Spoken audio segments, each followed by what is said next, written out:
Hello friends, good morning.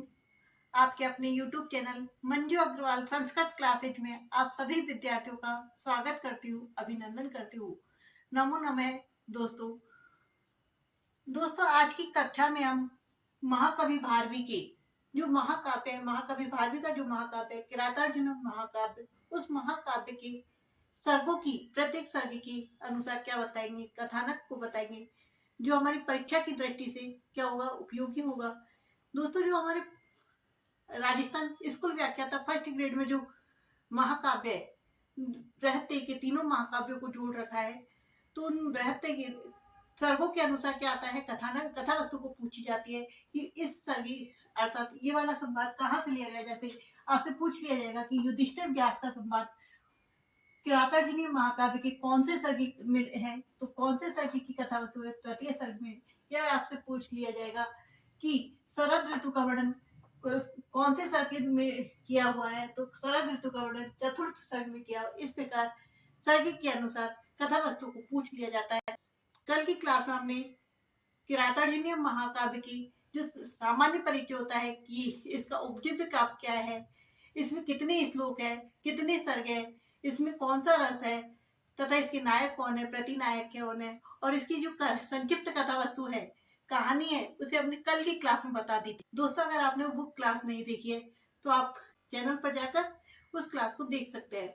और यदि आप चैनल पर पहली बार विजिट कर रहे हैं तो दोस्तों चैनल को सब्सक्राइब करें।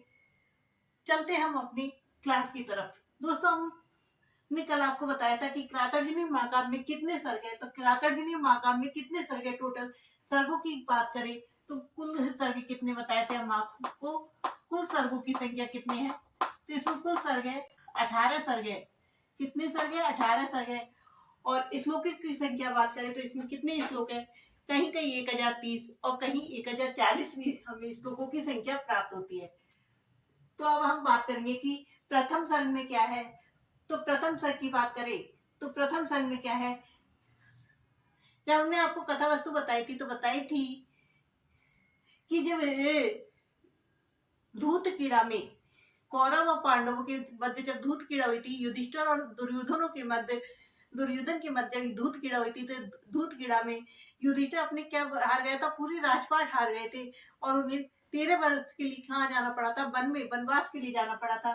तब युधिष्ठिर कहाँ चले गए हैं, धूत कीड़ा में हारने के बाद वन में वनवास बिताने के लिए कहाँ चले गए, द्वैत वन में चले गए।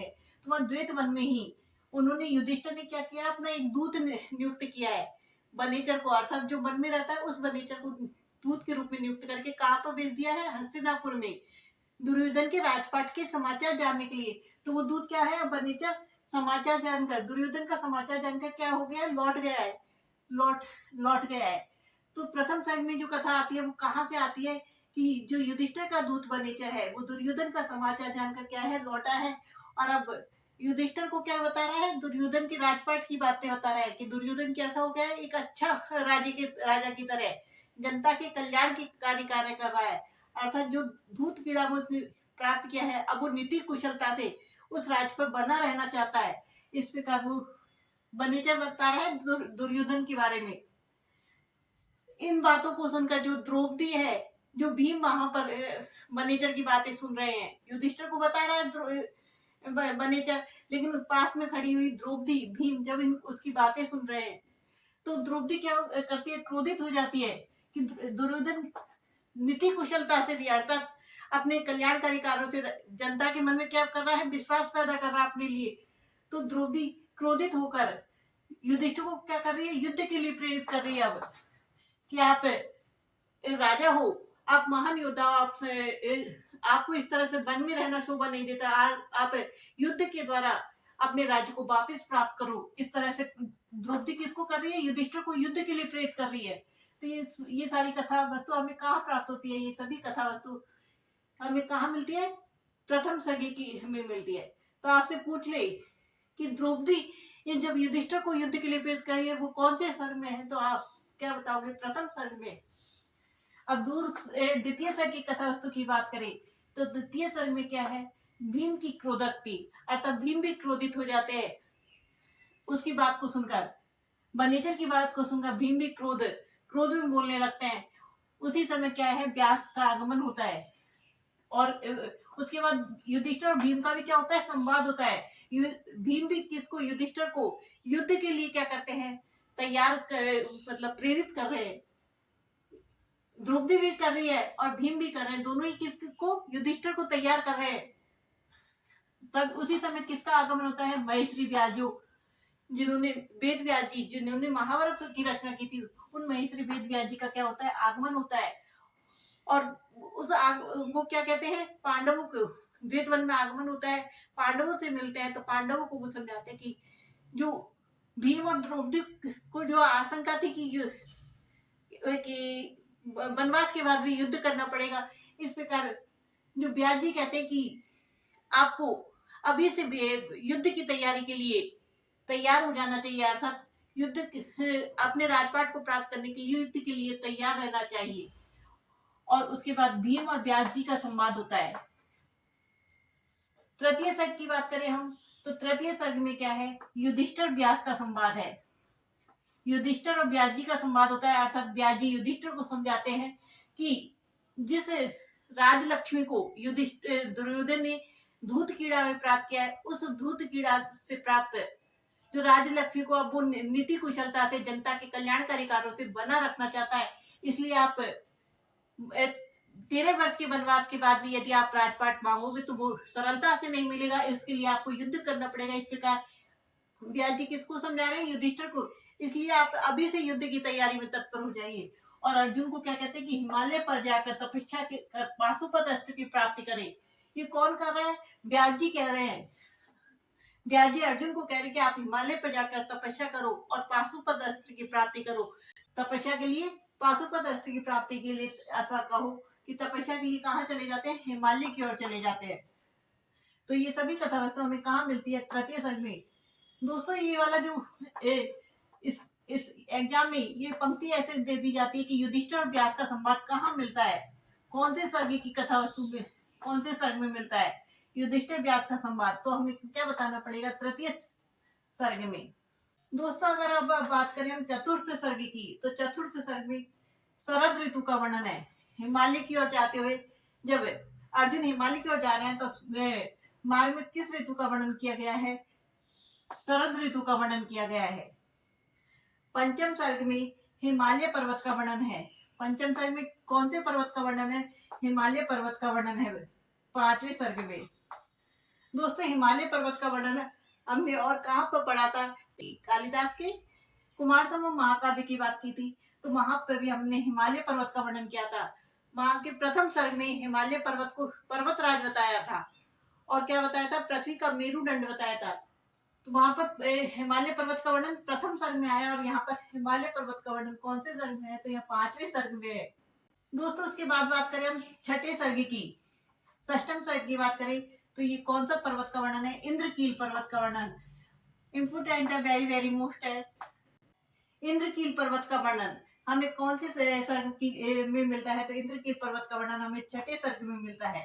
सातवें सर्ग की बात करें तो सातवें और आठवें दोनों सर्गों की बात कर ले एक साथ, तो दोनों सर्ग में हमें जो इंद्रकील पर्वत पर जाकर जो अर्जुन है तपस्या में लीन हो जाते हैं, तो उनकी तपस्या को देखकर जो इंद्र वो भयभीत हो जाते हैं, और वो क्या कहते हैं, अप्सराओं को, गंधर्वों को उनकी तपस्या भंग करने के लिए भेजते हैं।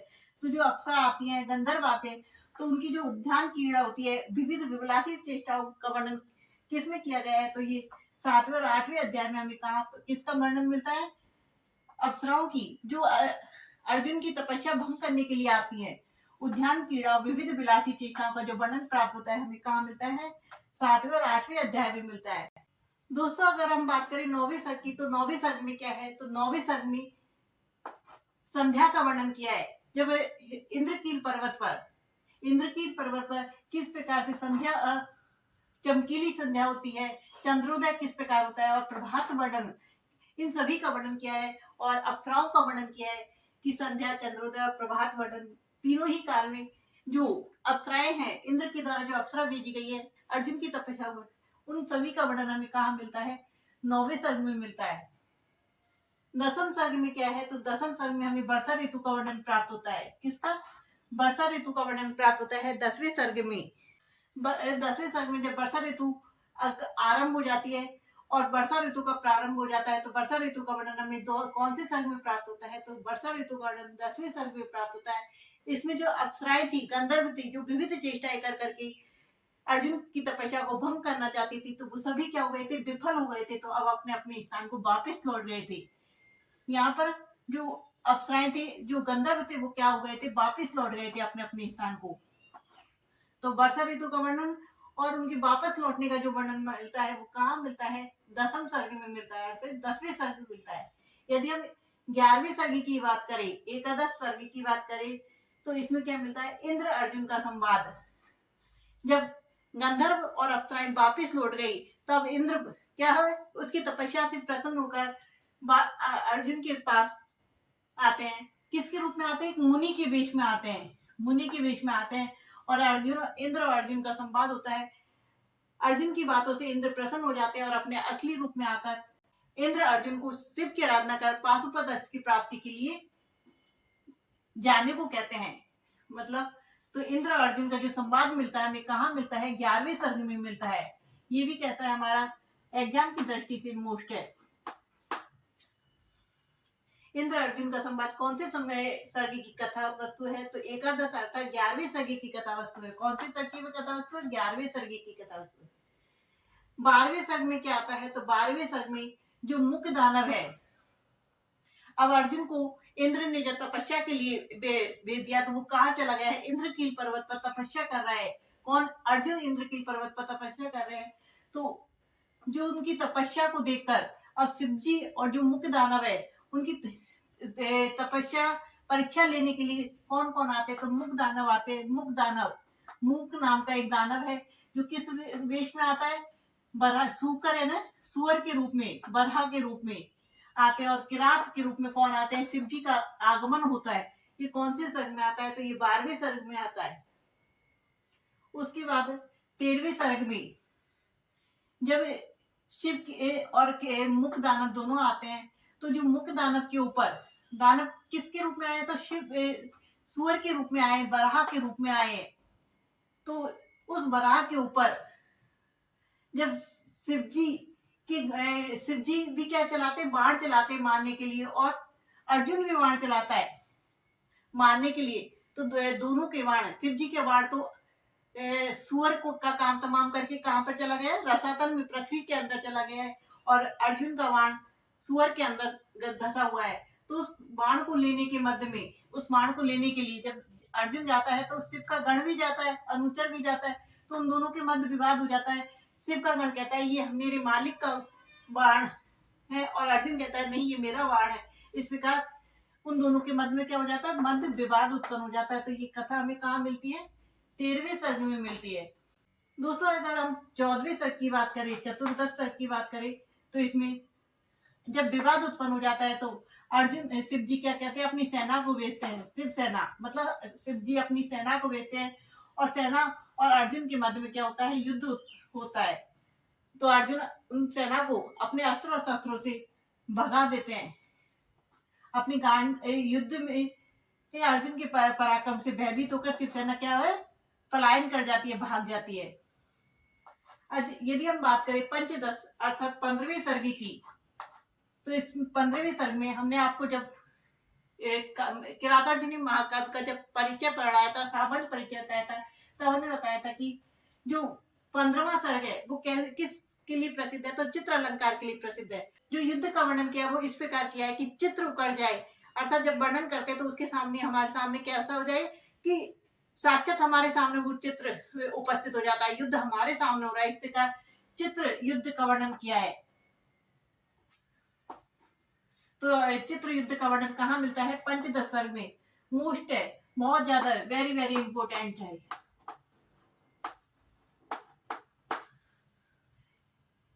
पंचदश सर्ग में कौन सा है? चित्र युद्ध का वर्णन कहाँ मिलता है? या चित्र अलंकार या चित्र काव्य सबसे ज्यादा कहाँ मिलते हैं? तो पंचदश 15वें सर्ग में मिलते हैं। यदि 16वें सर्ग की बात करें, षोडश सर्ग की बात करें, तो यहाँ पर शिव और अर्जुन के मध्य क्या होता है? अस्त्र युद्ध। जब सेना को पलायन करके भगा दिया जाता है, सेना भाग जाती है, तो अब कौन आ गए? शिव जी खुद आ गए, शिव जी स्वयं आ गए, और शिव जी और अर्जुन के मध्य कैसा युद्ध हो रहा है? अस्त्र युद्ध। युद्ध दो प्रकार के होते हैं, अस्त्र और शस्त्र। अस्त्र जो हाथ में लेकर युद्ध लड़ा जाता है वो अस्त्र होते हैं, और जो फेंक कर, शत्रु के ऊपर फेंक कर जो युद्ध होता है वो शस्त्र युद्ध होता है। तो शिव और अर्जुन के मध्य कैसा युद्ध होता है? अस्त्र युद्ध होता है। उसके बाद सप्तदश सर्ग में अर्थात 17वें सर्ग में, कौन से सर्ग में? 17वें सर्ग में शस्त्र युद्ध होता है। अर्जुन क्या हो जाता है? शस्त्रहीन हो जाता है, अर्जुन के सारे शस्त्र खत्म हो जाते हैं। तब अर्जुन शिलाओं को, पत्थरों को उठा उठा कर युद्ध करते हैं। इस प्रकार जो युद्ध का वर्णन किया है वो कौन से युद्ध में है, सॉरी कौन से सर्ग में है? तो वो 17वें सर्ग में वर्णित है। दोस्तों 18वें सर्ग की बात करें, 18वें मतलब अंतिम सर्ग। कौन सा सर्ग है ये? अंतिम सर्ग है। इसमें शिव और अर्जुन का क्या होता है? बाहुयुद्ध। बाहुयुद्ध का हो, मुष्टि युद्ध, अर्थात अब सभी क्या अस्त्र और शस्त्र समाप्त हो गए हैं। अर्जुन की उसने सिलाई भी फेंक ली, पत्थर भी फेंक लिए, जिस उसके पास जो अस्त्र थे, शस्त्र थे, सब खत्म हो गया। अब दोनों किस पे आ गए? बाहुयुद्ध पर। जब सभी चीजें खत्म हो जाती है तो इंसान हाथों पर आ जाता है, तो वो अब क्या है? बाहुयुद्ध पर उतर आए हैं दोनों ही। शिव और अर्जुन का जो बाहुयुद्ध होता है, मुष्टि युद्ध अर्थात गुमाओं से, मुक्कियों से जो युद्ध होता है, तो उस युद्ध का जो वर्णन किया है वो कौन से सर्ग में है? तो वो अंतिम सर्ग 18वें सर्ग में है। और फिर अंत में अर्जुन के पराक्रम से प्रसन्न हो जाते हैं शिव जी, और वो क्या कहते हैं? अपना असली रूप में आ जाते हैं, और अर्जुन से प्रसन्न होकर उन्हें पाशुपत अस्त्र को प्रदान कर देते हैं, उनका प्रशिक्षण देते हैं, और उसके साथ ही काव्य का जो कथानक है वो समाप्त हो जाता है। इस प्रकार पाशुपत अस्त्र की प्राप्ति करके अर्जुन युधिष्ठिर के पास, अपने भाइयों के पास वापस आ जाते हैं। इस प्रकार काव्य की क्या हो जाती है? समाप्ति हो जाती है। इस प्रकार महाकवि भारवी ने छोटे से कथानक को लेकर, पाशुपत अस्त्र की प्राप्ति की छोटे से कथानक को लेकर 18 सर्गों की विशाल महाकाव्य किरातार्जुनी महाकाव्य की रचना की। तो दोस्तों आपको हमारी ये जानकारी कैसी लगी? प्लीज कमेंट करके बताएं, और यदि आप चैनल पर नए हैं तो चैनल को सब्सक्राइब करें, और वीडियो को अपने मित्रों के साथ शेयर कीजिए एवं लाइक कीजिए। Thank you for watching. मिलते हैं अगली वीडियो में।